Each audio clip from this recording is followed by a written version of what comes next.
Hi everyone, and welcome back to the first panel discussion of this afternoon. We had a packed morning with a very inspiring speech from the Managing Director of Northern Lights, Barbara Jakobsen, which was preceded by the presentation from our CEO, Jared Daniels, where Jared gave a snapshot of the key CCS developments around the world that took place within the last 12 months, including a canter of policy developments around the world. And in this panel discussion this afternoon, we will unpack some of those developments that have been occurring in the UK, in the US, Europe, and beyond. And I'm very pleased to be welcoming distinguished speakers this afternoon. We have Brad Crabtree, the Assistant Director from the US Department of Energy, Stef Murphy, Director of Industrial Decarbonization at BASE, and of course Tim Dixon, General Manager at IEA-GHG. Very welcome. Stef, if I could start with you, given that you're a host here in the UK. For the past few years, since 2019-2020, there have been some very significant policy developments in the UK. The government has been ramped up in support for CCS, CCUS. Could you tell us a little bit about where we are with regards to the CCUS delivery plan? Particularly, got some good news about Track 2, and what are the sort of next steps with regard to the shortlisted projects for Track 1, and of course what may be happening, what may be expecting for Track 2? Thank you, and thanks for inviting me here today. Really pleased to be here and have a chance to talk to you all at what feels like a really crucial time for our CCUS programme. There's a lot going on. So the first thing I want to say is that the UK government remains committed to CCUS in the UK at scale. The benefits are clear to see. It's important to support energy security, to support growth, and to help us meet our net zero commitments. The investment case remains strong. It continues to have cross-parliamentary support in the UK, all of which is a really good foundation for us to build upon. And the UK is well positioned for many reasons which you'll all be very aware of, to be a world leader in CCUS. So we're working hard and absolutely determined to capitalise on that. So CCUS provides a transition for jobs and skills, for example, as envisaged in the North Sea transition programme, North Sea transition deal. And it provides protection for existing jobs in the UK, with shareholders able to invest in industries which have a demonstrably low carbon future ahead of them thanks to CCUS. It's essential for supporting blue hydrogen, which is a key flank of our twin-track hydrogen strategy, and for unlocking the security of supply, growth and decarbonisation benefits that a hydrogen economy will bring. It provides the lowest cost pathway to net zero, supporting both power and industry. So in the 10-point plan in 2020, which feels like a lifetime ago, but was actually only 2 years, and in last year's net zero strategy, we set out our ambitions for CCUS. So to deliver 4 clusters by 2030, and to capture and store 20 to 30 megatons of CO2 per annum by 2030. Last year we announced the first 2 clusters, the Track 1 clusters, so East Coast cluster in the northeast and HyNet cluster in the northwest. And in the summer we published a shortlist of emitters who are in the frame to connect to those first 2 clusters. And we're working closely with those emitters and indeed with the two clusters as we move closer to a final agreed shortlist, which we hope to be able to say more on very soon. In parallel with this, we've been working with industry to develop investable business models for industrial carbon capture, waste and power to ensure that we can attract investment into CCUS in the UK and strike the right balance between cost and risk being borne between industry, investors and the taxpayer. So with the help of industry, we've made huge progress, but it's very clear that there's still a lot more to do. to deliver on our commitments and to turn CCUS into a thriving industry in the UK and indeed a self-sustaining industry. And we're determined to keep striving and working towards that goal. Including track 2, and again, you will have noticed that our Minister confirmed in the House last week that he is committed to an accelerated, expedited track 2. This is really great to see that level of ministerial commitment to CCUS. It underlines what I'm saying to you today, that there is real commitment and that the UK government wants to move quickly to see this happen. We will continue to work with Minister Stewart and indeed our Secretary of State to work through exactly what that looks like and what the timetable is, and we hope to say something very soon on track 2. Before I stop talking, I just want to just say a big thank you really to those people in this room who've been working really hard with us to make all of this happen, and indeed through some difficult, challenging and turbulent times, particularly recently. I hope that the Minister's comments in the House and indeed that the message of confidence I'm able to give you today gives you some idea that our new set of political leaders remains incredibly committed to this agenda, and we look forward to working with you over the coming months to continue to make strong progress. Thanks so much for that, Stef. And indeed, I was, for one, very happy to see the Minister's recommitment to track 2 being announced. And of course, today it's been announced that our Prime Minister, Mr. Sunak, will be attending COP. So I think it's really important to show UK's commitment to climate, not just CCUS in that context, but overall broad commitment to climate, to have him attend at COP. And we'll talk a little bit more about COP and international collaboration soon. But I'd like to turn to Brad Crabtree. Brad, US is the front runner, has been the front runner, and as we've heard from Jared, with some of the sort of developments that have happened with the Inflation Reduction Act, etc., it's expected to continue to be the front runner for the years to come.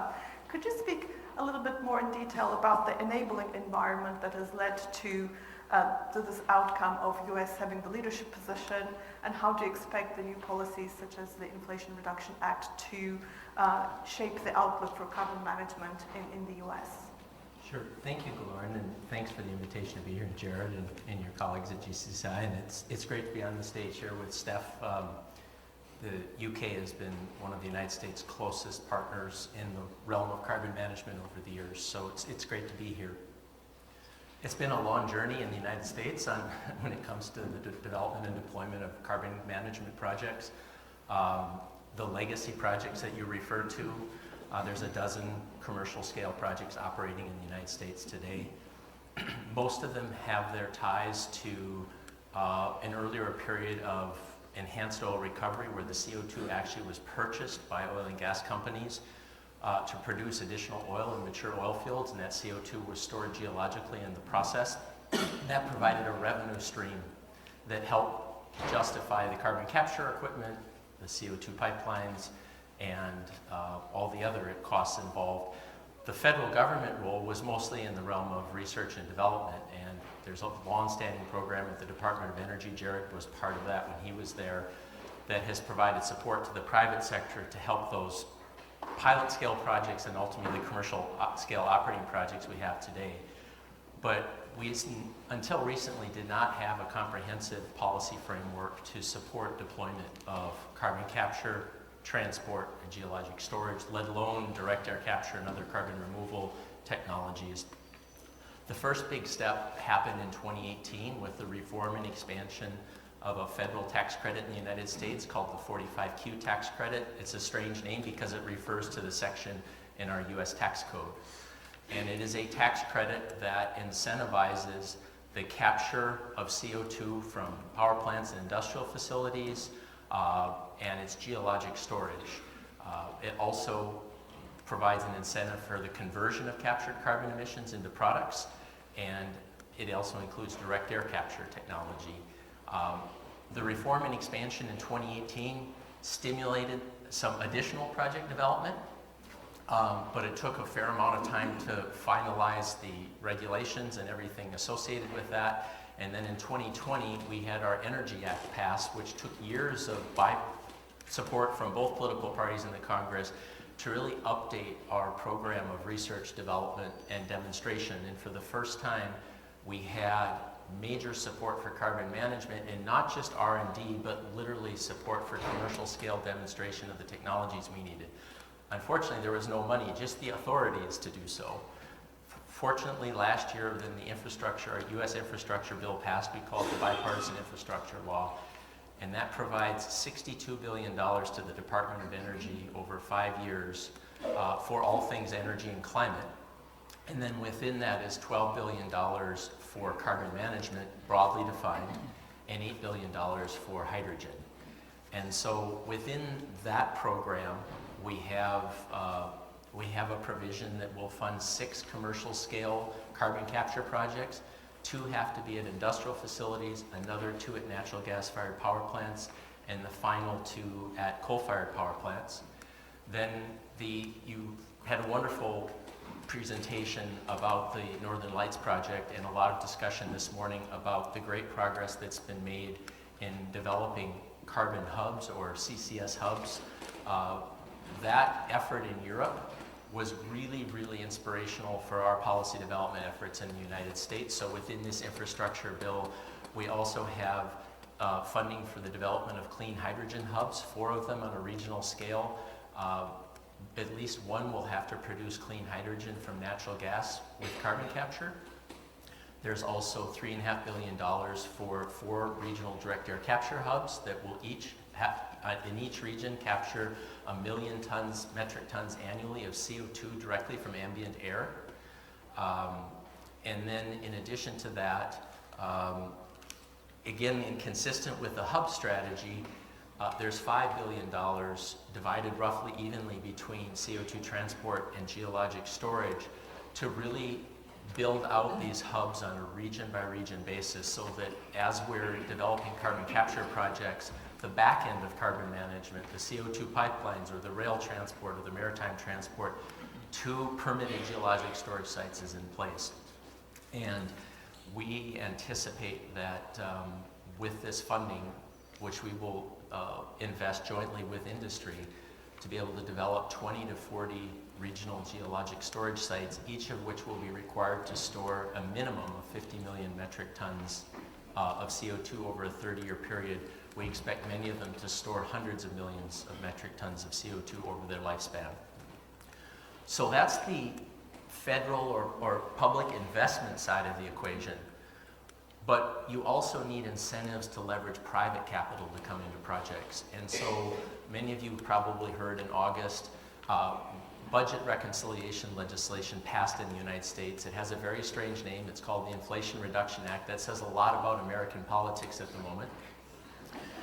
But think of it really as, coupled with the infrastructure bill, the United States' first major commitment, comprehensive commitment to climate action. And there's over $300 billion over 10 years for clean energy and industrial tax credits. And most importantly, for our purposes today, it covers the spectrum of technologies, but for our discussion today around carbon management, the 45Q tax credit's further enhanced. So now the credit value is going to $85 per ton for every ton of CO2 that's geologically stored, captured from industrial facilities and power plants and geologically stored, $180 per ton for future direct air capture facilities. So what that will finally do, together with our demonstration dollars in the infrastructure bill, is get the private investment we need to close that cost gap. Because what we know around the world, and we see, just hats off to the UK for your leadership on offshore wind, what you've done with contracts for differences, provided that financially certain incentive for the deployment of offshore wind. What have we seen? The costs of offshore wind globally are going down and down and down, and the performance is going up and up and up. Germany did the same thing with feed-in tariffs with solar. We hope that the Inflation Reduction Act and these tax credits will do this for carbon capture technology and other climate essential emerging technologies, that although the projects are happening in the United States, they will benefit Europe and other countries by collectively bringing the cost of deployment down. So that's kind of where we're at. You asked kind of prognosis. The short answer is we don't know what the final deployment results will be, but we have some estimates. So our good faith estimate of the implications of these two bills in terms of greenhouse gas emissions reductions is that we will achieve by 2030 a 40% reduction in greenhouse gas emissions from 2005 levels as a result of these emissions. Our target is 50%, so it doesn't get us to our goal by 2030, but it gets us very close. And then I know others have done analysis. The Clean Air Task Force and NGO commissioned analysis of the combined effect of these two pieces of legislation for carbon capture deployment. And they estimate that by 2035, this could result in 250 million to 250 million metric tons of annual CO2 capture and storage capacity deployed in the United States. So at the high end, we're talking about a quarter gigaton of CO2 emissions reduction annually. So that's just a bit of an overview. I have to say that this is the first time I've been in Europe as an American over the past 20 years where I finally feel like I can genuinely say we're starting to put our own house in order in climate. And what I also want to say, though, is that so much of what you've done here in Europe has been an inspiration for our recent policy progress. And I see a lot of opportunities for mutually beneficial competition in terms of increasing our collective climate ambition. So I'll end there, but thank you. Thanks very much, Brad. Co-petition, as sometimes exactly. we like to call it. But I was really intrigued to hear, and a lot of countries look at the US in terms of leadership and carbon management front, but it's wonderful to hear you talk about kind of how the US is being inspired and looks at lessons learned, inspired by Northern Lights, inspired by what's happened in the UK in terms of the climate front and tackling climate in Europe, so which underlines, of course, the importance of international collaboration and co-petition, a topic that we'll come back to in a few moments. But Tim, thank you very much for being here. It's been a long week, I think, for you in France with your flagship event, the GHGT, and I think it had welcomed around 1,200 participants. Fantastic. Could you give us a little bit of a readout from the event, in particular what you've picked up in terms of policy developments across kind of all of Europe and maybe even beyond? Okay, thanks Guloren, and good afternoon everybody. Well, there was a real buzz at our conference last week, both being in person again and a buzz of happiness and motivation that was only really equalled by being in Brad's meeting in Pittsburgh in August, the Monday after the Inflation Reduction Act was announced. And the excitement there, because most people weren't expecting that to come out. Only a few people have been working on it, such as Brad, knew about it. So last week it was a similar excitement, people getting together for the first time. The metrics for the conference, yes, we reached capacity, 1,200 people, as Guloren said, which is a shame we had to stop registration. So 1,200 people from 57 countries. So that made it the largest gathering of CCS people in the last 10 years. So that was pretty good as well. And we had over 800 presentations. It was really good to have the conference started with Jared, giving the global status of CCS for 2022, the sort of overall metrics on project developments, and the new projects in the pipeline, really welcoming those. And what the conference did was sort of provide the detail underneath some of those developments, both in the technologies and the techniques, being improved cost reductions, speeding up the means of deployment, which we really know we need to do. So these things fitted together well. So thank you for that in the keynote. And as well as the sort of top level numbers on the projects in the pipeline, in the margins in the conference as well, just talking to people, you realise that the oil and gas companies are involved in so many, the individuals being involved in maybe 20 plus projects that are not public. So that was very reassuring. There's a real momentum there. In terms of the sort of policy messages, well, there was quite a bit of a sort of analysis on where we are, what we've got so far. As you might expect, because it's a slightly, whilst the conference in the 800 presentations, about a third are on capture technologies, a third are on storage, and a third on everything else, policy regulation, public safety, risk, energy markets. There was some analysis on the policy side that did point out the policy gaps. And of course, that's with the assumption that everybody points to the US is 45Q, if that's the way we should do it, type of approach. But some analysis on the policy gaps in that with just the European ambitions for the number of projects, the storage capacity being developed is not enough at all for the ambition of the capture that Europe is planning. So more needs to happen there from a policy incentive side. And we know as we go and speak to other countries around the world, that's one of the first things we say is start assessing your storage. It takes time. We heard 10 years just this morning for the Northern Lights facility. So helping countries to start looking at that was a very powerful message that came out. The other policy message that came out in the sort of plenary talks was one that I think we all know is policy stability.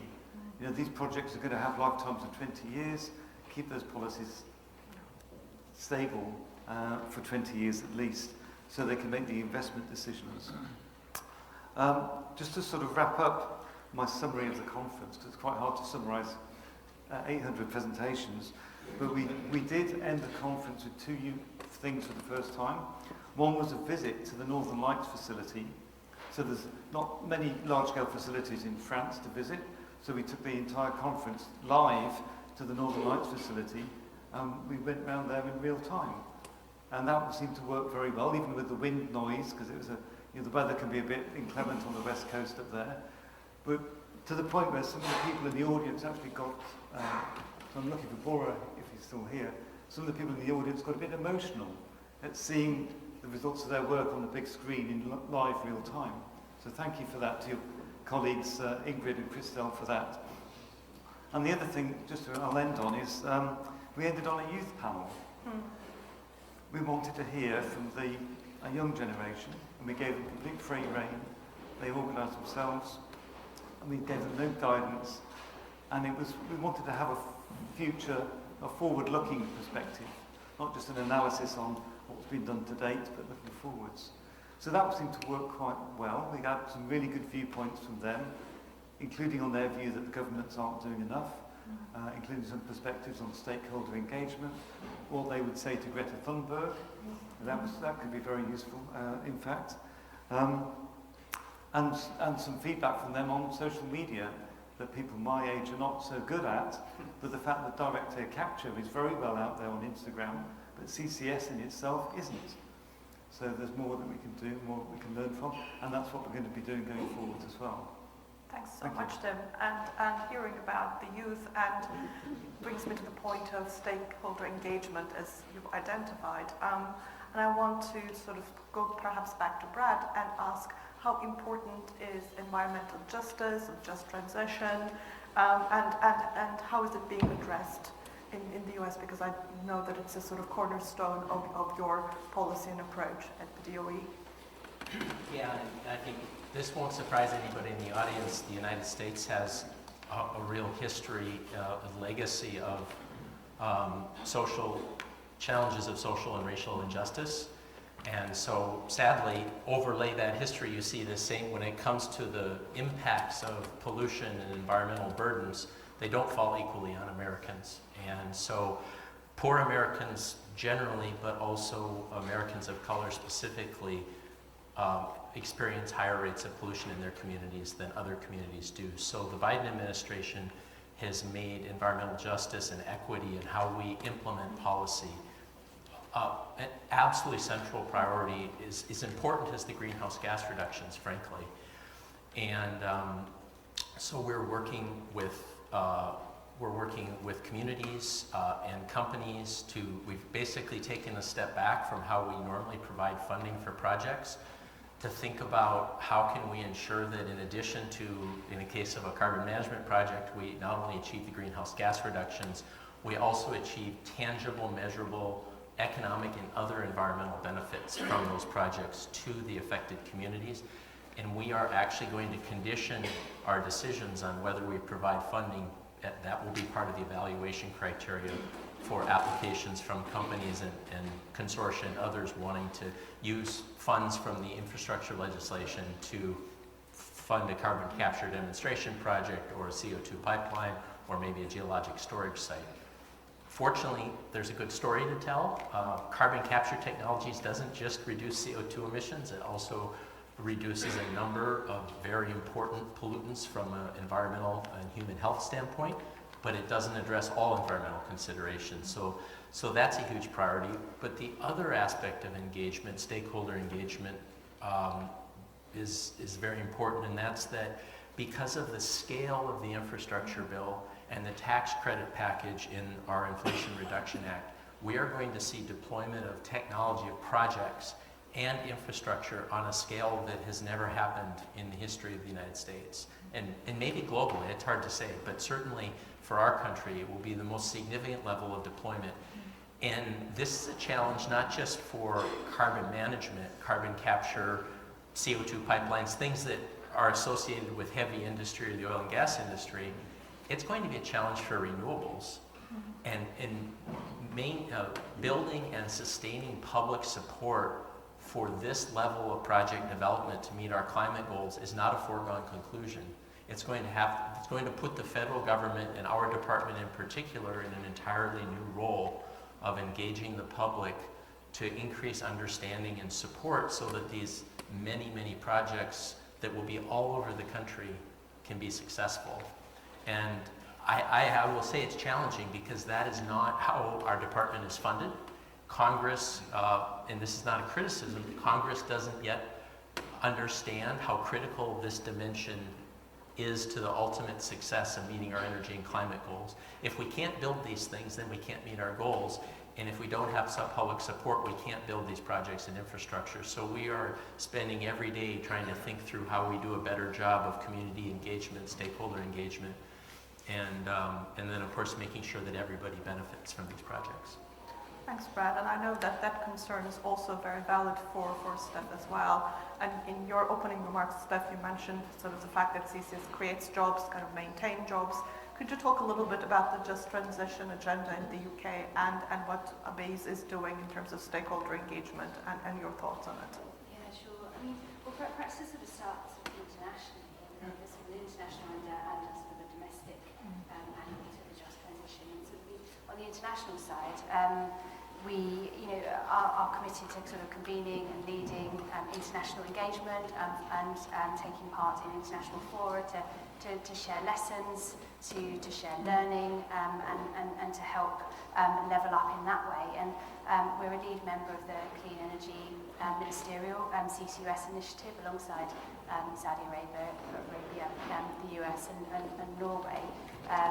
And that's a really important forum for collaboration and sharing that helps to sort of enable that sort of really important cross-pollination. Closer to home, we talk about the levelling up agenda, and CCUS and indeed hydrogen are really important because it provides, they have the opportunity to provide real growth in some of the areas of the UK that really need that growth and investment. So from that point of view, it's jobs in those areas, it's economic growth, it's good quality jobs, it's the opportunity sort of to export that knowledge and that expertise. A good example of what we're doing is through the Hydrogen Sector Development Action Plan that we published earlier this year, which sort of sets out some of the actions that industry and government can take to make sure that we do have the right skills in the right place. And we have a whole load of skills from our oil and gas industries based in the North Sea, which can very readily transition to roles in CCUS and indeed hydrogen. So it's maintaining those good quality jobs. And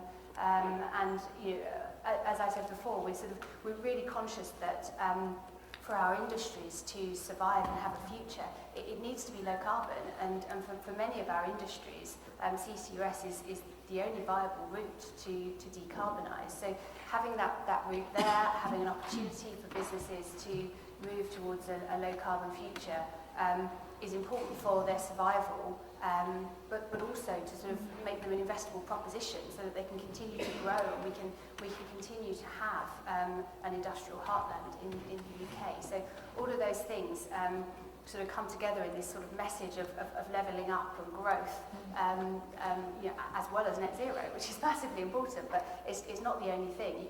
And you add in energy security as well, and you've got a really strong case for doing all of these things and making sure that you do it, as Brad has said, in a really sort of just and fair way that gives you the right social outcomes as well. Tim, any further thoughts to add? Just on the UK perspective, actually, the levelling up agenda you mentioned, Stef. I just happened to be in an event in Oxford University on Monday, listening to some work from Cambridge University, David Rayner, and he'd looked at in the UK, the last election, there was quite a big switch, and a lot of previous left seats went to the right party, the Conservatives, in the north of the UK. And many of those votes that did switch apparently were in the manufacturing sector. And there was a correlation showing that where the project cluster sites are in the UK match these swing seats, and most of those votes apparently were in the manufacturing sector, or many were from the manufacturing sector. So there's a real correlation there that would benefit the incumbent party in the UK or the other party to keep the CCS clusters going. Really interesting work.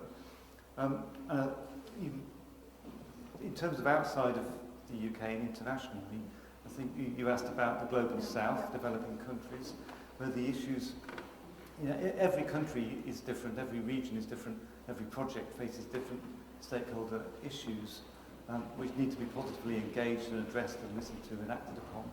But for developing countries, there is this aspect where they still want to develop economically, and the realisation that they may or may not have that CCS enables them to continue their economic development, but in a decarbonised way. So that's a really important message at the sort of national level in those countries. But it's things are very project specific. Wherever you are, where the examples in South Africa where the literacy rates were low, so they had to use different means of communication for those particular communities. So it is different where you go, but it's very important to address the stakeholder engagement.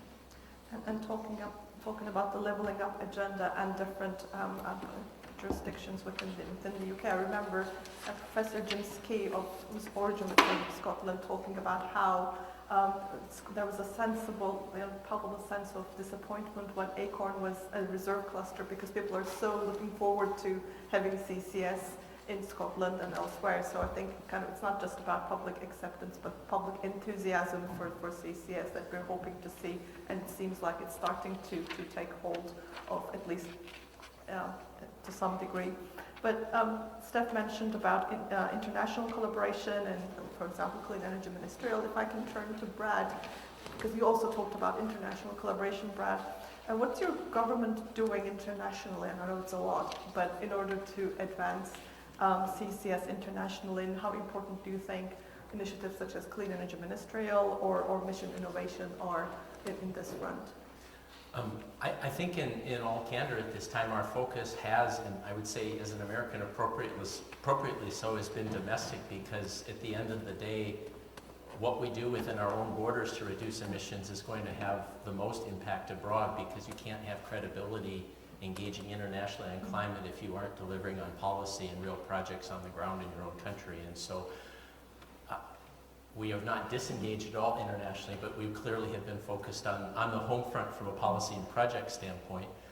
But I have to say that one of the aspects of international collaboration is learning from each other. And over the course of my career, I spent a lot of time bringing groups of Americans from industry, from environmental NGOs, from government to Europe to see examples like Norway, for example. There was an early phase of carbon capture CCS development in Germany and the Netherlands in the 2000s, and so that actually was inspirational for our efforts in the United States. In 2019, we took a delegation to Abu Dhabi to see the world's first commercial scale carbon capture project at a steel plant. In some ways, it matters less where the projects happen, and more that they happen because we're in a global world and we all learn from each other, and the private sector and investors understand if they see technology commercialized in one jurisdiction, they're much more open to investing in that same technology in another jurisdiction. So, to me, that's also part of international collaboration. We are very engaged multilaterally. And so SEM, CCS, mission innovation are things that, as you know, we're very dedicated to. I hope personally that in the coming years we can do more to invest directly in project development in other countries, especially in emerging economies.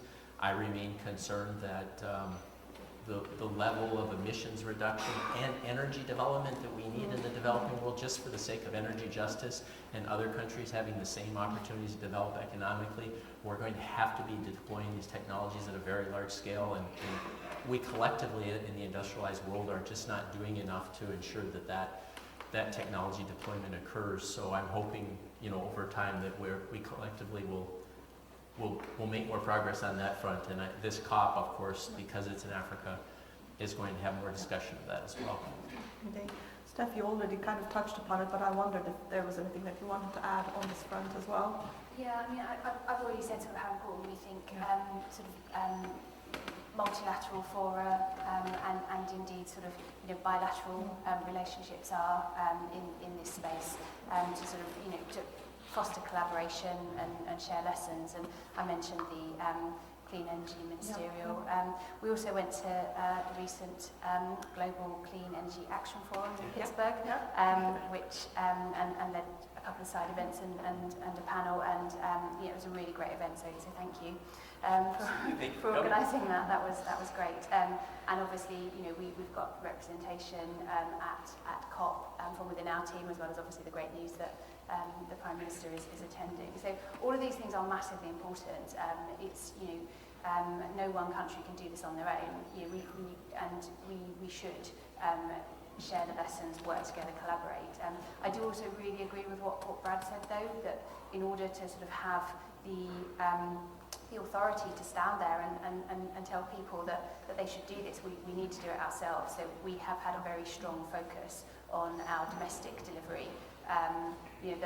Very much a mantra of, we will build a strong CCUS and indeed hydrogen sort of economy, and that will be a really persuasive, strong platform for to talk to other countries and share lessons.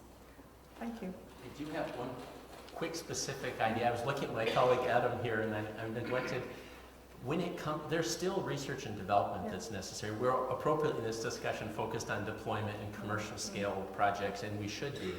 But there are next generation technologies when it comes in carbon capture, and then when carbon dioxide removal and direct air capture, we do not yet have a truly commercial scale project anywhere in the world.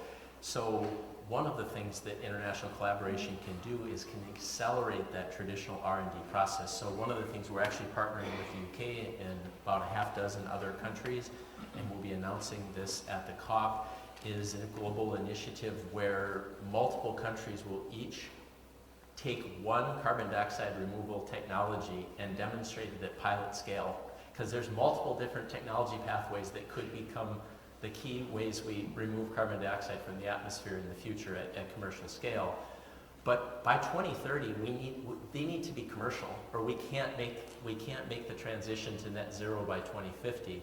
And if we have multiple countries working together, each demonstrating technologies and then sharing the learning intentionally, we can accelerate what is normally more of an accidental process of innovation and make it happen faster and more comprehensively. Thank you. So, talking about COP, you've already mentioned one initiative to look out for, the CDR Launchpad, I think it's called, if I'm not mistaken. Yeah. But then can I come back to Tim, who's sort of COP, Tim, kind of all in the same sentence all the time. Tim, what do you expect from COP27? And any kind of other initiatives from your point of view that we should be looking forward to? Any news, any happenings? So with COP27, at the high level, one of the good outputs from COP26 was these nationally determined contributions, which is every country's voluntary pledge what they're going to do to reduce emissions.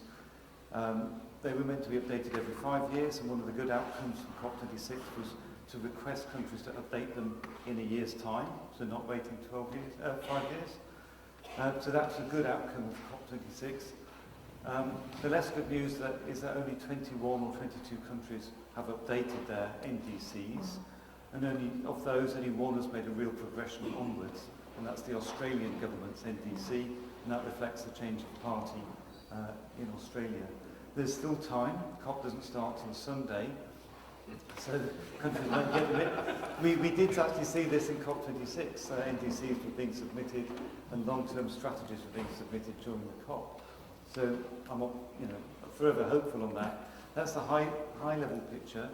And the Paris Agreement, as well as the NDCs, also asked for these long-term strategies looking to the mid-century.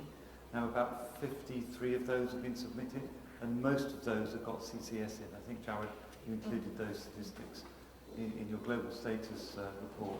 So that's looking further, because the NDCs are just looking to 2030, and then countries are realising to go beyond the easy-to-do mitigation, what else can they do?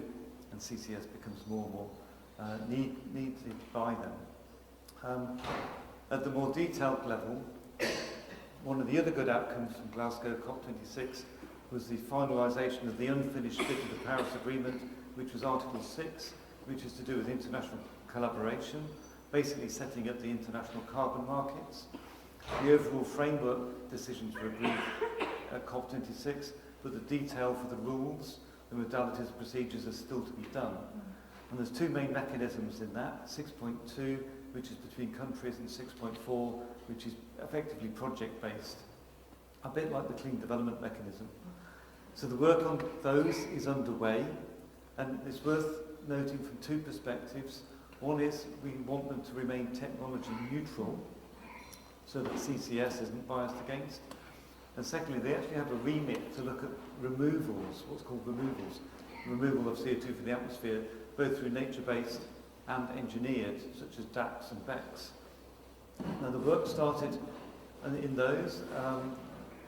The supervisory body for the 6.4 mechanism, I believe, is meeting today or tomorrow in Egypt already. And in their first meeting in July, there was actually 4 of the members arguing against considering engineered CDR.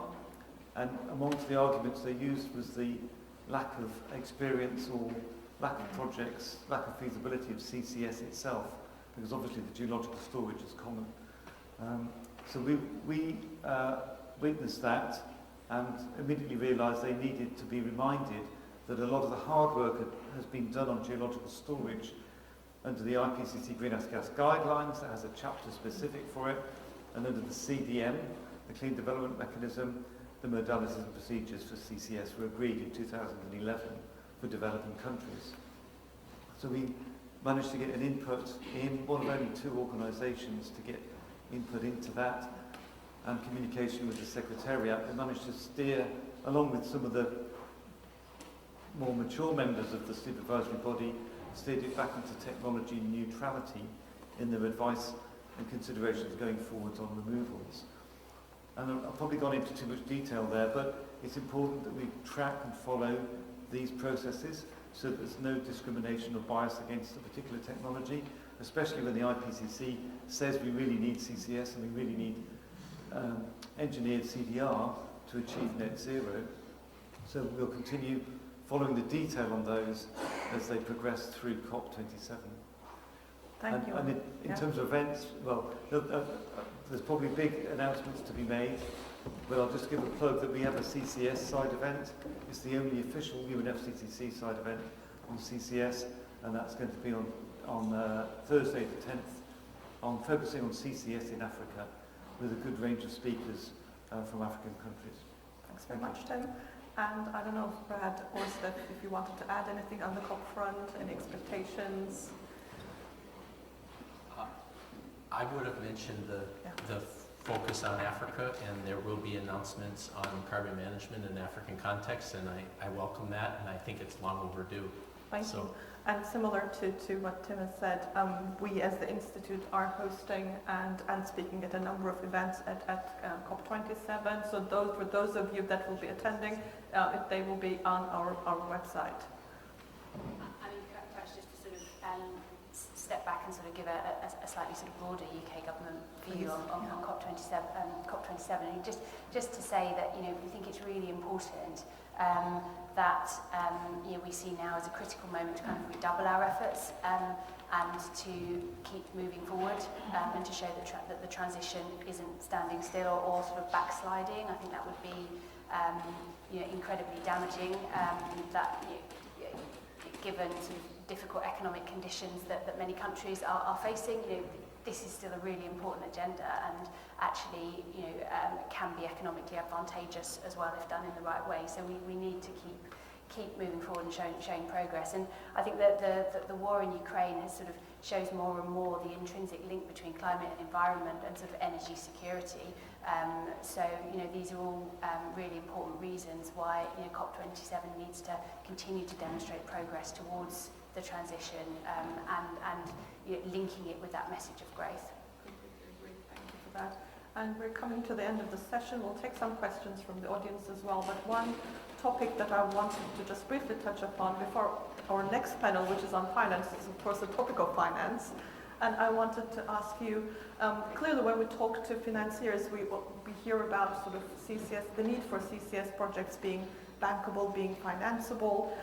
From a policymaker point of view and from what you're hearing and your engagements with the industry and finance sector, do you think that we have those models in the US and UK or at the moment, and globally, Tim, I suppose for you? And do you perceive of any policy gaps or do you have any plans to put in other measures to make projects more bankable? If you could start, Brad. Okay. So in the United States right now, this would not have been true in July, but as of August, we have a policy framework that has a great deal of financial and investment certainty. The tax credits are legally binding. If you are an investor or a project developer and you begin your project sometime between now and the end of 2032, begin construction, as a matter of law, you are entitled to claim a tax credit for 12 years once the project is in commercial service. That's an enormous stimulus for industry to do what it does best, which is to plan and invest in technology in their line of business. We also have similar opportunities now with our loan programs at the Department of Energy, which can provide low interest loans and loan guarantees that have a similar effect of catalyzing and mobilizing capital into projects. So that's really positive. Thinking about Europe, I think we share with Europe a lot of progress in national government, and I guess if you think of the European Union, federal, if you will, putting real dollars into demonstration projects, which is really important. The one thing that I think would be valuable in Europe right now, and it would be really welcome in the current uncertainty and economic context given the war in Ukraine, is if to take a page from what's happened in renewables in Europe and apply that to carbon management. If there's a need in Europe for clear financial incentives that are available to any company, and it isn't just a matter of competing for funding from a national government or from the EU, that if you meet certain criteria as a matter of law, you'll get the tax credit. Or maybe it's a contract for differences, or it's a feed-in tariff. The mechanisms can be different, but right now I think there needs to be that kind of catalyst in the marketplace for project development in Europe that's more flexible and opportunistic. At least that's my sense of a gap right now. Thank you. Stef? So one of the things that we've been working very closely with industry on is our business models across the range of technologies for CCUS. So we've been developing business models for industrial carbon capture, a sort of a specific waste model within the ICC business model, a model for power, and indeed hydrogen. Some of those are sort of still in the final stages of being developed. So we expect to publish the final ICC and waste contracts later this year, and hydrogen in the early part of next year. So, are they investable? We think so. We've been through a period of what's been very close to co-creation with industry, with sort of expert panels, with regular outreach groups, and regular sort of consultations, calls for evidence as we have developed them.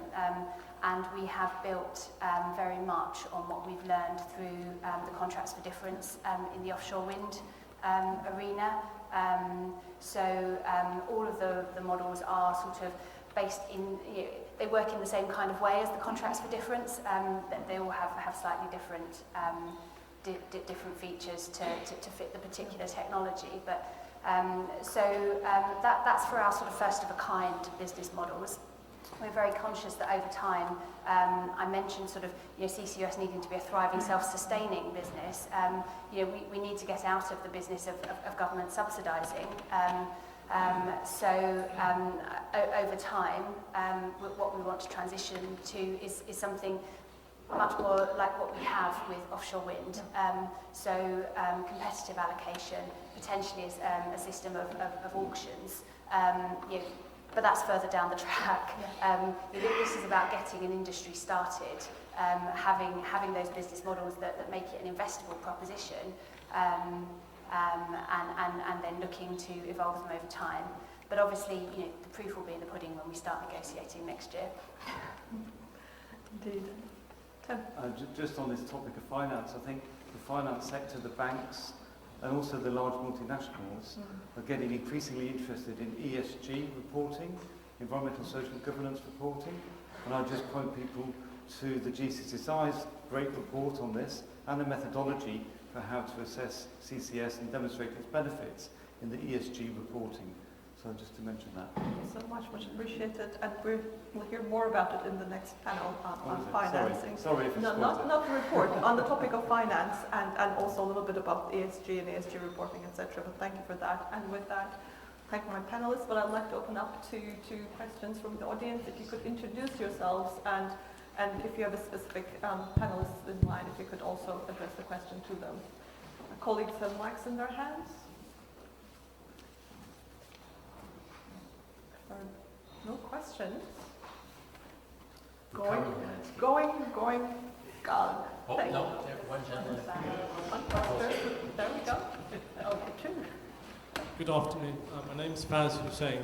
Would the panel support a global tax on fuel, all types of fuel, be it 1p per litre or whatever, and this tax would go to a UN body which would liaise with developing nations to install new carbon capture technology.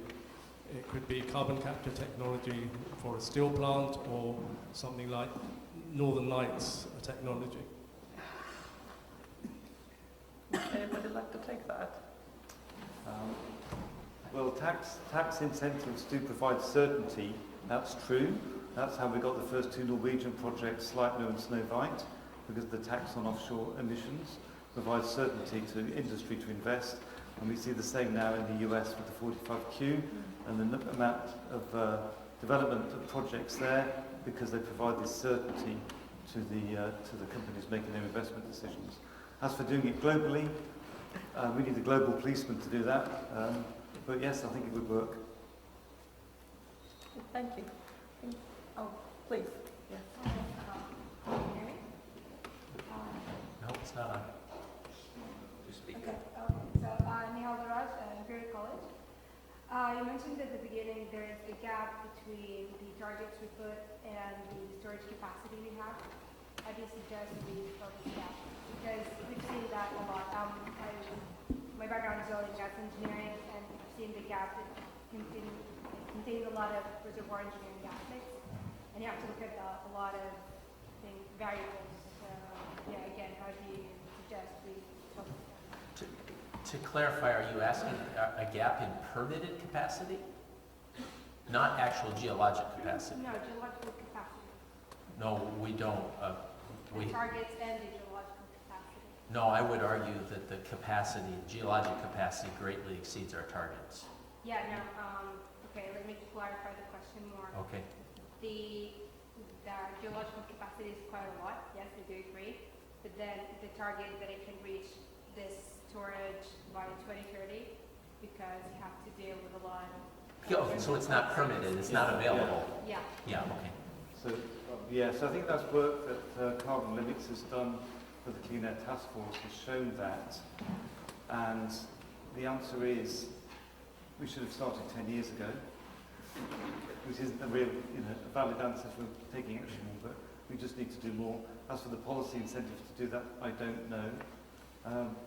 But it's identifying the problem. And I think in the US, Brad might be about to say about the EPA is getting extra resources to regulate issue permits under Class 6 faster, and some of the states are taking primacy, that is, they can take their own decisions and issue their own Class 6 permits to speed up this permitting process. So that's how the US are addressing it, certainly. Yeah, Tim is right. So now that I understand your question, you're correct. Permitting of geologic storage risks becoming a limiting factor in our ability to deploy carbon management, especially in the United States now with the incentives that are coming online. We have a real risk. Fortunately, as Tim pointed out, there's millions of dollars in the infrastructure legislation to increase capacity at the Environmental Protection Agency to permit geologic storage, but also to U.S. states so that it can be done at the state level. The other thing is there's just a lot of encouragement to accelerate the, we have, for example, members of my team at the Department of Energy are literally working with the Environmental Protection Agency and providing technical assistance and support to increase our capabilities faster to make sure that the permits are available so that projects don't get held up. And just to say, we in department have been working closely with the North Sea Transition Authority to understand what the sort of the possible storage sites are around the UK, and also to look at this issue of how do we incentivise it, who is best placed to go out and do the exploration, to shoot the seismic, to do all that stuff that you need to do to get ready to make a storage application, and how do we, as you say, incentivise that ahead of projects, because we know that we probably needed it a few years ago. So very much recognise that as an issue, and I'm working really hard with the relevant regulators to try and solve it. One final question. Final question, yes. Good afternoon, my name's Alan Burns, Amlink Energy.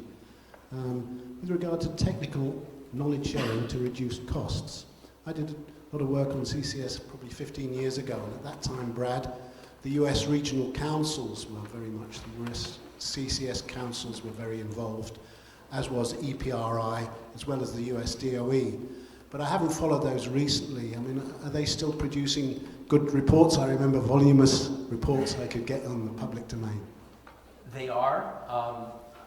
I would say the emphasis is shifting now more to supporting specific projects in commercial deployment. In the early phase, there was a lot of reservoir characterization, research and development, education about what geologic storage is, assessment of the potential. Now we answer those questions, and these regional partnerships were a critical part of that. Now we're starting to shift some of our research and development dollars to actually support companies and organizations that are literally developing specific storage sites on behalf of the private sector. So it's still making that contribution, but a different emphasis in really taking it to deployment. With that, I'd like to thank all our panelists. Thank you for being with us today. And may I invite Ian Havercroft and our next set of speakers. Thank you.